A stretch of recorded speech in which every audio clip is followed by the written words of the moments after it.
آج کے پروگرام میں سب سے پہلے ہم یہی جاننے کی کوشش کریں گے کہ پی ٹی آئی کیا اب بھی مذاکرات کے بارے میں پر امید ہے، اور اگر حکومت کا یہی رویہ رہا تو اس کا اگلا لاہ عمل کیا ہوگا؟ سول نافرمانی کی تحریک کتنی قابل عمل ہے؟ ویسے پی ٹی آئی ذرائع کا کہنا ہے کہ جی عمران خان سے رابطوں میں مشکلات کی وجہ سے فیصلہ سازی میں جو ہیں مشکلات درپیش ہیں، اور فی الوقت جو ہے بشریٰ بی بی صاحبہ اور علیمہ خان صاحبہ جو ہیں پیغام رسانی کا قابل اعتماد ذریعہ ہیں۔ لیکن بقول ایک سینئر رہنما کے اس میں مشکل یہ ہے کہ انہیں میڈیا سے پہلے پارٹی کی قیادت سے بات کرنی چاہیے، اور اب اس کے لیے جو ہے ایک نظام جو ہے وضع کیا جا رہا ہے، اس کی کوششیں ہو رہی ہیں۔ ہمارے ساتھ موجود ہیں پی ٹی آئی کے سینئر رہنما اور معروف قانون داں محترم علی ظفر صاحب۔ علی ظفر صاحب، ایک چیز سمجھ میں نہیں آ رہی کہ ایک طرف آپ ہی کی جماعت کے جو کئی رہنما ہمارے پروگرام میں بھی شریک ہوئے، وہ حکومت وقت کو کہتے ہیں جی بے اختیار ہے، ٹھیک ہے، اور ان پہ آپ جو ہے اس بات کا بھی الزام لگاتے کہ انتخابات چوری کیا، لیکن ان سے مذاکرات کے لیے بھی تیار ہو گئے، اور جو آپ کا پرانا موقف تھا اس سے بھی ہم دیکھ رہے ہیں کہ پیچھے ہٹیں۔ کیا وجہ ہوئی؟ ذرا سمجھائیے یہ معاملہ۔ دیکھیں جی، اس کا میں جو ایک میری نظر میں اس کا بڑا سمپل آنسر ہے۔ بہت دیر سے ہم پہ تنقید ہو رہی تھی کہ آپ مذاکرات کے دروازے نہیں کھولتے، آپ گفتگو نہیں کرتے، آپ بات چیت نہیں کرتے۔ تو ہم نے اس کے بعد یہ خان صاحب نے بھی اور ہم نے سب نے مشاورت سے یہی سوچا کہ ٹھیک ہے، ہم ایک کمیٹی بنا دیں گے، اگر گفتگو کی بات ہے ہم تیار ہیں گفتگو کرنے کے لیے، لیکن پرووائڈڈ ہماری جو کنڈیشنز ہیں گفتگو کرنے کی وہ پوری کی جائیں، جو بڑی ریزنیبل میرا خیال ہے کنڈیشنز ہم نے امپوز کی تھی۔ ایک ہم نے سمپل کی تھی کہ آپ یہ جو 24، 25، 26 کو ہوا ہے اس کے اوپر ایک ٹروتھ اینڈ ریکنسیلیشن کی کمیٹی بنا دیں جو سچ بتائے کہ کیا ہوا، تاکہ جو بھی الزام جس کے خلاف ثابت ہوتا ہے اس کے خلاف کارروائی کی جائے۔ اور دوسری یہ کہ جو ورکرز ہمارے آپ نے صرف اس لیے رکھے ہوئے ہیں جیلوں میں کہ انہوں نے جانچ کیا اور ان کے خلاف کوئی کیسز ویسے ہیں نہیں، تو آپ ان کو چھوڑ دیں، تو یہ بڑی ایک ریزنیبل بات تھی۔ اور ہم نے کہا تھا کہ اگر آپ اس کے بعد کوئی کسی ٹاپک پہ گفتگو کرنا چاہتے ہیں تو ہم تیار ہیں، اس کی جس طرح یہ تنقید ہو رہی تھی وہ ختم ہو جائے گی ہمارے اوپر کہ ہم گفتگو نہیں کرتے، تو یہ میرا خیال ہے ایک پازیٹیو موو تھی۔ جی اچھا، یہ وضاحت کر دیں، وہ مزید آگے جانے سے پہلے اگر یہ وضاحت کر سکے کہ آپ چاہ رہے کہ مذاکرات سے پہلے ان دونوں چیزوں پہ عمل ہو جائے، مذاکرات کی میز سجنے سے پہلے۔ جی، اور اس کی وجہ یہ ہے کہ جب بھی آپ کی بات چیت ہوتی ہے تو ایک برابری کا ایک اصول ہوتا ہے، آپ یہ نہیں کر سکتے کہ آپ تشدد بھی کرتے رہیں، ظلم بھی کرتے رہیں اور پھر بھی کہیں مذاکرات ہوں گے۔ اس کے لیے ایک ماحول بنانا پڑتا ہے، اور جو بہت ضروری چیز ہے وہ یہ ہے کہ اعتماد آپ کو دونوں پارٹیز کو ایک دوسرے کے اوپر ہو، اور جب حکومت ہوتی ہے جس کے پاس اختیار ہو اور طاقت ہو، تو پھر حکومت کا ایک تاریخ میں یہی ہم نے دیکھا ہے اور سیکھا ہے کہ ان کا پھر ایک فرض ہوتا ہے کہ وہ ایک ایسا ایٹماسفیئر بنائیں، ایک کنڈیشنز ایسی بنائیں کہ مذاکرات ہو سکیں۔ تو جو اگر حکومت کی طرف سے میں خطہ کلامی کر رہا ہوں کہ حکومت کی طرف سے جو اوپننگ شاٹس آئے ہیں اس سے تو لگ رہا ہے کہ وہ آپ کی بات ماننے کے لیے تیار نہیں ہے، وہ آپ کی شرائط ماننے کے لیے تیار نہیں ہے، اور بقول آپ کے بعض دوستوں کے رویہ حکومت کا منفی ہے، تو اس پہ کیا اب امید ہے؟ اور اب آپ کے پاس کیا آپ لوگ پھنس نہیں گئے کہ اب آپ کو سول نافرمانی کی طرف جانا پڑے گا چاہے اس کی تیاری ہو یا نہ ہو؟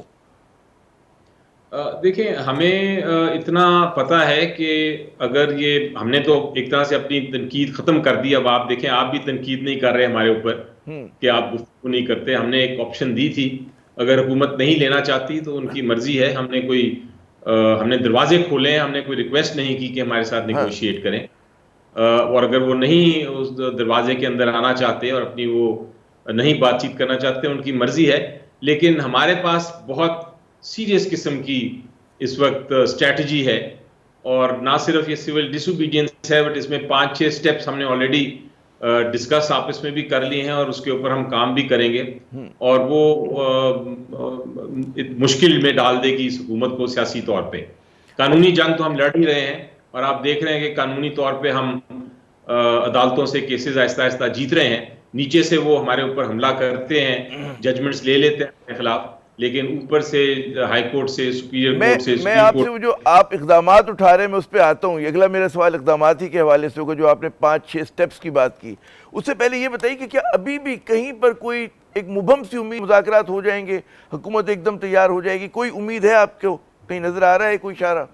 دیکھیں اگر میں آپ منطقی اس لحاظ سے سوچیں اور سیاسی طور پہ سوچیں اور ایک امپارشل آبجیکٹیولی سوچیں تو میرا خیال ہے کہ کوئی نہ کوئی مذاکرات سے ہی حل ایک طرح سے نکلے گا.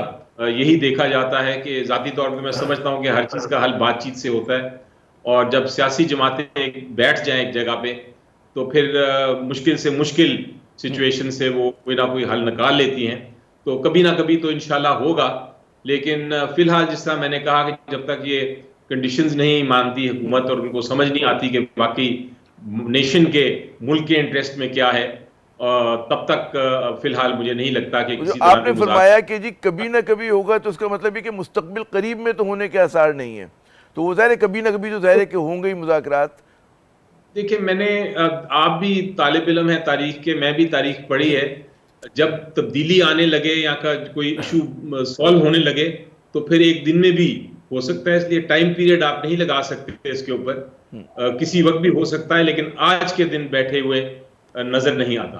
اچھا اب جو ہے دوسرا منظرنامے پہ بات کرتے ہیں کہ حکومت کا بقول آپ کے رویہ منفی ہے, وہ دروازہ آپ نے کھولا وہ اس کے لیے تیار نہیں. اب آپ نے کہا جی ہم نے اقدامات سوچ لیے وہ 5-6 کہ ہم سول نافرمانی کیسے چلائیں گے, کچھ تو میڈیا پہ آ بھی گیا ہے, تو ذرا کچھ ان اسٹیپس کے بارے میں بتائیے گا ہمارے ناظرین کو, کیونکہ اب تو مطلب ہے لیس دین 24 آورز 48 آورز ہیں. جی دیکھیں سول ڈس اوبیڈینس کا جو سوال ہے وہ تو اپنی جگہ کافی دیر سے آپ کے ڈسکشنز میں بھی ہے اور بات بھی ہو رہی ہے اس پہ.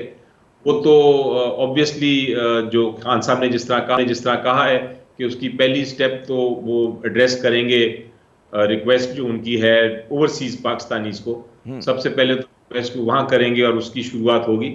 لیکن میں جن اقدامات کی بات کر رہا ہوں وہ اس سے بھی آگے ہیں, صرف سول ڈس اوبیڈینس نہیں, کافی ساری اسٹریٹجیز ہم نے اب ڈسکس کر لی ہیں, مائنس فی الحال پروٹیسٹ, بہت ساری چیزیں ہم کرنے جا رہے ہیں, لیکن اس میں الٹیمیٹلی دوبارہ پروٹیسٹ بھی شروع ہو سکتی ہے اگر یہ معاملے آگے تک نہ چلیں. تو کچھ آپ اس حکمت عملی پہ روشنی ڈالنا پسند کریں گے علی ظفر صاحب؟ ابھی فی الحال میں قبل از وقت ہے, صرف میں نے آپ کو اتنا اچھا بتایا کہ مجھے کچھ آپ کے ایک پارٹی کے سینئر ساتھی سے آپ کے بات ہو رہی تھی, میری آج صبح ہی بات ہو رہی تھی فون پہ, اور انہوں نے بتایا کہ جی ہم جو ہیں وہ جو اسٹیٹ رن انسٹیٹیوشنز ہیں, چاہے وہ پاکستان اسٹیٹ آئل ہو, چاہے وہ اور اس طرح کے ادارے ہوں, پی آئی اے ہو اور دیگر ادارے ہوں, کہ ہم ان کا جو ہے بوائیکاٹ کریں گے, کیا یہ اس میں شامل ہے؟ جی یہ بھی ہو سکتا ہے, لیکن اس کا بھی ابھی ہم وے کر رہے ہیں, آپشنز دیکھ رہے ہیں, اور یقینی طور پہ ایک پاسبلٹی اس کی بھی ہے, کیونکہ اگر آپ کو دیوار کے ساتھ لگایا جائے گا تو پھر مائنس پروٹیسٹ, اگر آپ کو پروٹیسٹ نہیں کرنے دیں گے تو پھر آپ کو آپشنز دیکھنی پڑتی ہیں. مجھے کسی نے بڑا انٹرسٹنگ بات بتائی اس دن, انہوں نے کہا کہ جو پاکستانی قوم ہے وہ بڑی اوپینینیٹڈ قوم ہے, ان کو اگر آپ بند کر دیں گے اور ان کو احتجاج بھی نہیں کرنے دیں گے, ان کو بولنے بھی نہیں دیں گے, ان کو بات بھی نہیں کرنے دیں گے, ان کو فریڈمز نہیں دیں گے, آزادیاں نہیں دیں گے, تو پھر وہ مختلف رستے نکال لیتی ہے. اور اگر آپ سٹڈی کریں, پاکستان کی ہسٹری صرف سٹڈی کر لیں تو بہت سارے آپ کو سامنے نظر آ جائیں گے طریقہ کار کہ آپ کیا اپوزیشن میں کیا کر سکتے ہیں. ایک تو آپ نے دیکھا کہ پارلیمنٹ میں ہم نے اب بھرپور قسم کا اس وقت حصہ لینا شروع کیا ہے, اور ہم نے وہاں اپنی آواز اٹھانا شروع کی ہے, جس آواز کی وجہ سے پوری انٹرنیشنل کمیونٹی جو ہے اس وقت دیکھ رہی ہے کہ پارلیمنٹ میں سول نافرمانی پہ دوبارہ آتا ہوں کیونکہ بہت براڈر ٹرم ہے یہ. اچھا اس میں پہلا آپ کا نقطہ ہے جیسے جو عمران خان بقول آپ کے کہ اعلان کر چکے ہیں, اس پہ فیصلہ کر چکے ہیں ریمیٹنسز کا. اب آپ کو پتہ ہوگا کہ بھیجتے ہیں پیسے, وہ حکومت کو تو نہیں بھیجتے, وہ تو اپنے گھر والوں کو بھیجتے ہیں. کوئی محنت کا شے عرب امارات کے اندر, سعودی عرب میں, وہ کوئی تھوڑے سے پیسے بھیجتا ہے کہ جی اس کے بچے پڑھ لیں. اسی طرح اور جو وہ ہیں اپنے خاندان والوں کو بھیجتے, تو وہ کیوں روکیں گے؟ اور وہ پھر کیسے بھیجیں گے, مطلب ان کا گھر کیسے چلے گا؟ یہ بہت بڑی قربانی نہیں مانگ رہے آپ لوگ؟ جی دیکھیں اب اور اس کا بیک فائر ایسا نہیں ہے آپ کو کہ بھائی مطلب ہے اگر مجھے اپنے بچے کی فیس دینی ہے تو میں بھیجوں گا, ہر حالت میں بھیجوں گا پیسے. جی دیکھیں وہ تو جہاں تک اس کی کتنی افیکٹو ہو سکتی ہے, کتنی افیکٹو نہیں ہو سکتی, وہ تو وقت ہی بتائے گا. آپ کی بات جو آپ کا لاجک ہے یا منطق ہے جو آپ کہہ رہے ہیں یہ اپنی جگہ درست ہے, اس کو کوئی ڈینائی نہیں کر سکتا کہ جب آپ کو دینا ہو پیسے بھیجنے اور مجبوری ہو تو آپ بھیجیں گے. لیکن یہ آپ 100% کسی چیز کو سکسیسفل نہیں کہہ سکتے. 100% ہم ایکسپیکٹ بھی نہیں کر رہے کہ 100% سکسیسفل ہوگا، لیکن ایک طریقہ کار ہے، اور اگر وہ اناؤنس کیا ہے تو دیکھیں گے اس کا کیا بنتا ہے. اس طرح سے میں نے بتایا کہ یہ ایک ہی سٹیپ ہے، اچھا اس کے بعد اور بہت ساری اچھا سٹیپس آگے بھی آ مجھے جو سکتے ہیں. ایک دلچسپ بات لگی کہ پی ٹی آئی کی مقبولیت ہے، اس کو ووٹ بھی ہو گیا 8 فروری کے انتخابات میں، لیکن جب آپ لوگوں کے سیاسی فیصلے ہوتے ہیں، مطلب ہے کہ اسمبلی سے استعفیٰ دے دیا، اسمبلی صوبائی اسمبلیاں ڈیزالو کر دیں، اسی طرح پھر اسٹیبلشمنٹ پہ تنقید، تو بہت ساری چیزیں بیک فائر ہوئی ہیں. اور وہ اسی طرح دھرنے کی جو آپ کی حکمت عملی ہے، کیا آپ سمجھتے ہیں کوئی بہت گرینڈ سا اگر ہم کوئی آپریشن کریں گے، کوئی چیز کریں گے، تو ایک دن میں جو ہے 2020 میچ ہے، فیصلہ ہمارے حق میں آ جائے گا؟ آپ کے خیال میں یہ عملیت پسندی ہے اس میں، اس طرح کی اس میں؟ کیونکہ سول ڈس اوبیڈینس جو ہوتی ہے تو بڑا ایک ہمہ گیر موومنٹ ہوتی ہے، اور وہ ایک دم سے نہیں شروع ہوتی، 100 ڈگری پہ جاتی، وہ آہستہ آہستہ چھوٹے مظاہرے ہوتے ہیں، فلاں چیز ہوتی ہے جو ہم نے پڑھا تاریخ میں تھوڑا بہت. آپ نے مجھ سے زیادہ آپ کا مطالعہ ہے. جی جی بالکل ٹھیک ہے، جس طرح میں نے کہا کہ آپ ایک دم ایکسپیکٹ نہیں کر سکتے کہ ایک دم صرف سول ڈس اوبیڈینس ہوگی اور بڑا کچھ ہو جائے گا. یہ سٹیپ بائی سٹیپ پروسیس ہوتا ہے، اور آپ اس میں جس طرح سول ڈس اوبیڈینس کے آپ مختلف حربے استعمال کرتے ہیں، اس طرح آپ اس کو چینج بھی کرتے رہتے ہیں ساتھ ساتھ دیکھتے ہوئے. تو یہ اگر کوئی یہ کلیم کرتا ہے کہ ایک دن میں ساری تبدیلی ہو جائے گی اور یہ بہت کامیاب ہو جائے گا، تو میرا خیال ہے وہ اس نے شاید سیاست نہیں یا پولیٹیکل ہسٹری نہیں پڑھی. یہ ایک طریقہ کار ہوتا ہے، اور یہ آہستہ آہستہ ہوتا ہے، اور یہ ہر موومنٹ میں وقت لگتا تو ہے. یہ بالکل آپ نے درست کہا. میں اور آپ ایک ہی صفحے پر ہیں. وہ ایک صفحے پہ ہونا خطرناک ہوتا ہے، مان لیتے ہیں میں اور آپ ایک صفحے پہ، لیکن پھر جو 24 نومبر کی آپ کی حکمت عملی تھی، اس تناظر میں دیکھیں تو وہ تو یہی تھا نا کہ ہم آئیں گے، ایک دن کا میچ ہوگا، 2 دن کا میچ ہوگا، اور ہم جیت جائیں گے. تو یہ جو آپ فرما رہے ہیں، آپ نے بالکل آپ درست فرما رہے ہیں کہ باقی تحریکیں جو ہوتی ہیں دنوں، ہفتوں، مہینوں چلتی ہیں، سالوں چلتی ہیں بعض اوقات. جی 24 25 26 والا جو انسیڈنٹ ہوا، 24 کا جو ہمارا ارادہ تھا وہ بڑا واضح تھا. لوگ ایک احتجاج کرنے آ رہے تھے، اور یہ آپ یقین کریں کہ اس میں کسی قسم کی وائلنس کا یا کسی قسم کا رانگ ڈوئنگ کا یا غلط حرکت کرنے کا، توڑ پھوڑ کا، کسی کو مارنے کا یا خود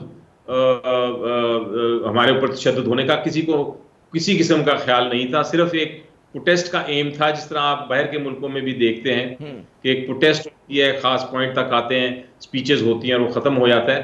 لیکن جس طرح یہ ہوا، جس طرح یہ کنٹینرز لگے، جس طرح الٹیمیٹلی پھر وہ فائرنگ ہوئی اور وہ سارے آپ نے دیکھا، یہ ہم ایکسپیکٹ نہیں کر رہے تھے.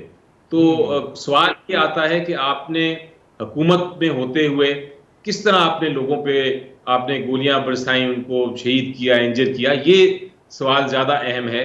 اور میرا خیال ہے بقول آپ کے خلاف توقع باؤنسر آ گئی. ایک اور بات آپ نے بھی فرمایا کہ جی ہم پہ تنقید ہوتی تھی کہ مذاکرات نہیں کرنا چاہتے تھے. ایک اور بیانیہ یہ ہے کہ پی ٹی آئی جو ہے بقول اس بیانیے کے کہ آپ بند گلی میں ہیں، فیض حمید صاحب کا جو کیس ہے اس مقدمے کی تلوار آپ لوگوں پر ہے، اور اسٹیبلشمنٹ نے کہتے ہیں جھنڈی ہری دکھا دی کہ جی وہ آپ لوگوں سے براہ راست بات نہیں کرے گی، تو اس لیے بحالت مجبوری اب آپ کہہ رہے ہیں کہ جی چلیں حکومت سے بات کر کے دیکھ لیتے ہیں.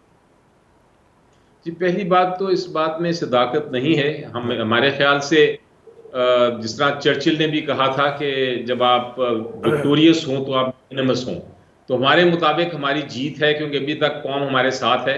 اور اب ہم ایک طرح سے اپنے آپ کو یہ تنقید سے ہٹا کے ہم کہہ رہے ہیں کہ ٹھیک ہے، ہمیں پبلک ہمارے ساتھ ہے، اس کے باوجود ہم آپ سے بات کرنے کے لیے تیار ہیں.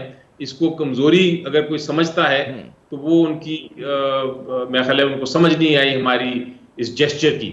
یہ ایک ایکچولی جیسچر بڑا اچھا جیسچر ہے، ایک سیاسی جیسچر ہے، اور اگر ہم نے اپنا پہلے کورس کو تبدیل کیا ہے تو یہ اپریشیٹ ہونا چاہیے.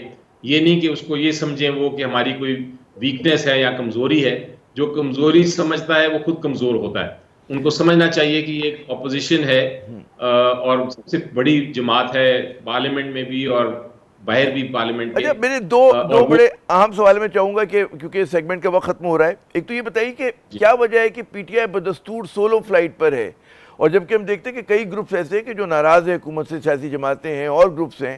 آپ لوگ متحدہ محاذ کیوں نہیں بنا پا رہے؟ وہ کیوں اس میں ناکام ہو رہے ہیں؟ اگر بن بھی جاتا ہے جیسے بنا ہوا ہے آپ کا، تو وہ فعال نہیں ہے اور آپ نظر اکیلے ہی آتے ہیں. جی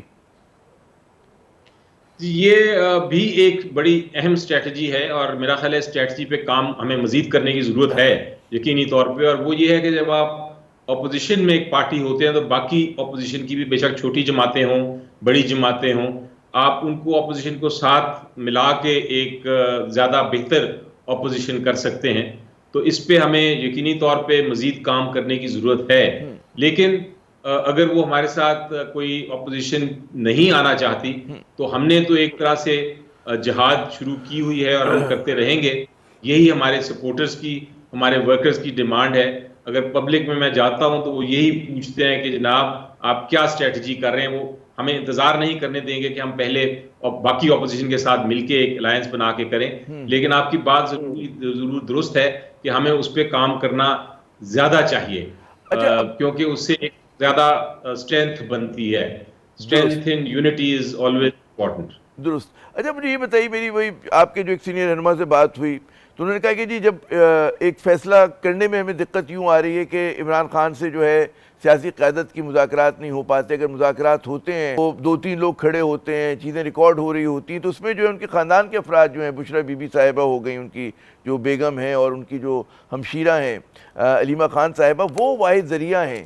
لیکن ان کا مسئلہ یہ کہ وہ آتے ہی جو بات ہوتی ہے عمران خان سے، جو ان کو ایک ہدایت ملتی ہے وہ آ کے میڈیا سے شیئر کر دیتی ہیں. انہوں نے کہا جی ان کو سیاسی تربیت کی ضرورت ہے کہ پہلے وہ آ کر سیاسی قیادت سے بات کریں، اس کے بعد میڈیا میں جائیں.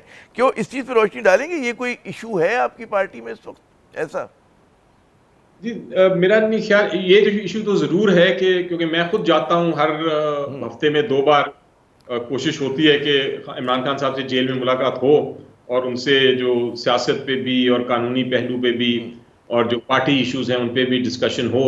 اور پھر جا کے میسیجز بھی دیتے ہیں، ہم اپنا ڈسکس بھی کرتے ہیں ان کے جو میسیج ہوتے ہیں. کچھ میسیجز جو ہیں وہ خود اناؤنس کرتے ہیں میڈیا کو، جب وہ میڈیا کیونکہ ادھر ایک آیا ہوتا ہے، آلدو میڈیا رپورٹ نہیں کرتا، لیکن وہ وہاں جو کچھ اناؤنس کرتے ہیں وہ پھر ان کی چونکہ اناؤنسمنٹ ہوتی ہے تو وہ ان کی ہمشیرہ جو ہیں، ان کی جو اہلیہ ہیں، وہ ضرور اس کو جا کے پھر میڈیا پہ رپورٹ کرتی ہیں. ہم خود کوشش لیکن وہ کرتے ہیں کہ یہ ان نہیں کی ہوتا کہ جو وہ پہلے باؤنس کر لیں آئیڈیا جو ہے لیڈرشپ سے، کہ ظاہر ہے کہ وہ تو گھریلو خواتین ہیں اور سیاسی جو لوگ ہوتے ہیں وہ کسی اور طرح سے چیزیں دیکھ رہے ہوتے ہیں. عمران خان کو سب چیزوں کو تو نہیں پتہ، معلومات کی ان کے پاس رسائی کم ہے، تو ہو سکتا ہے کہ ان کا جو اعلان ہو وہ درست نہ ہو. جی دیکھیں یہ تو ضرور بات ہے کہ ان کو انفارمیشن جو ہے وہ سلیکٹیو آتی ہے. مثلا ایک دن میں آپ کو بتاؤں کہ ان کے پاس تو ان کو کوئی 10 دن سے کوئی نیوز پیپر ہی نہیں ملا تھا، کوئی خبر نہیں ملی تھی. ان کو کسی سے ملنے نہیں دیا گیا تھا. پی ٹی وی ان کو ملتی ہے وہ بھی بند تھی. تو ان کو انفارمیشن دینے میں یا کمپلیٹ کرنے میں کچھ دن لگے، کچھ میٹنگز لگی. تو ایسا بھی ہوتا ہے ان کو جب ٹارچر کیا جاتا ہے اس طرح کہ ان کو ملنا نہ دیا جائے تو وہ اور اس کو یعنی ٹارچر کہ سمجھتا ہوں چیلنجز اس جو چیز ہیں بے شمار ہیں. علی ظفر صاحب بہت بہت شکریہ، آپ نے اپنا قیمتی وقت دیا. ناظرین یقیناً وہ کہتے ہیں جو نقاد ہیں پی ٹی آئی کے کہ جی پی ٹی آئی پھنسی ہوئی ہے اس وقت مشکل میں. یقیناً پی ٹی آئی بہت مشکل میں، لیکن میں سمجھتا ہوں کہ حکومت بھی مشکل میں ہے، دباؤ کا شکار ہے. اور کیونکہ ملک میں سیاسی عدم استحکام ہے تو اس کا مطلب ہے کہ پاکستان بھی مشکل میں ہے. یہاں پہ ہم وقفہ لیتے ہیں. وقفے کے بعد جب ہم دوبارہ حاضر ہوں گے تو ایک اور بہت سلگتا ہوا موضوع ہمارے پیش نظر ہوگا، اور وہ یہ کہ جی اس ملک میں عجیب معاملات ہے کہ جو معاملات عرصے پہلے طے ہو جانے چاہیے اور جن کو مسئلہ بننا نہیں چاہیے وہ بھی مسئلہ بن جاتے ہیں. اب آپ مدارس کی رجسٹریشن کے مسئلے کو لے لیں کہ جمعیت علماء اسلام اس پہ ناراض ہے، حکومت کا کچھ اور موقف ہے، حکومت نے وعدہ کیا مکر گئی. یہ سب کچھ کیوں ہو رہا ہے ہمارے ساتھ؟ اس ملک کے اندر ہمیشہ کوئی نہ کوئی ایشو جو ہے تر و تازہ کیوں رہتا ہے؟ بات کرتے ہیں وقفے کے بعد.